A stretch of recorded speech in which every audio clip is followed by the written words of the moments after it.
শুরুর দৃশ্যে দেখা যায় একজন নারী পদ্মের ডাঁটা সংগ্রহ করছেন। তিনি ডাঁটা ভেঙে ভেতরের সূক্ষ্ম আঁশ বের করেন। সেই আঁশ তিনি হাতে জড়িয়ে একটি বাটিতে রাখেন। বাটির ভেতরে থাকে গাঢ় রঙের তরল। আঁশগুলো সেই তরলের ভিতরে ডুবিয়ে গরম আগুনে বসানো হয়। কিছুক্ষণ ভিজিয়ে রাখার পর আঁশগুলো রোদে শুকাতে দেওয়া হয়। এরপর একটি মাটির হাঁড়িতে হালকা রঙের তেল গরম করা হয়।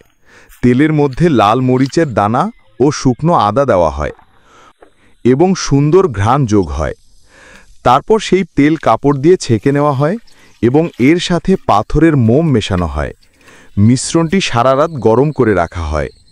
পরদিন দেখা যায় তেল মোমের মিশ্রণটি সোনালি, স্বচ্ছ ও মসৃণ আকারে জমে গেছে। সেটি একটি সমতল জায়গায় ঢেলে জমাট বাঁধানো হয় এবং নতুন ধাপ শুরু হয়, রং প্রস্তুত করার প্রক্রিয়া।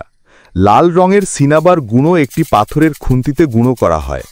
পরে সেটি ছেঁকে নেওয়া হয় আর বহুবার পানিতে ধোয়া হয় যতক্ষণ না পানি একেবারে স্বচ্ছ হয়।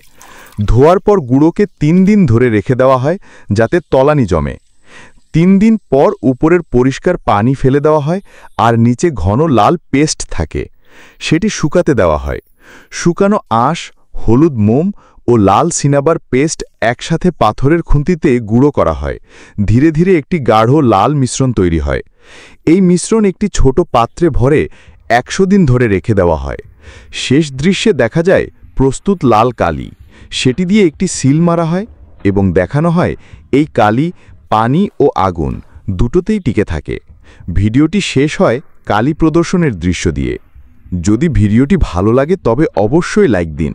আর এমন আরও চমৎকার প্রক্রিয়ার ভিডিও দেখতে চাইলে চ্যানেলটি সাবস্ক্রাইব করতে ভুলবেন না।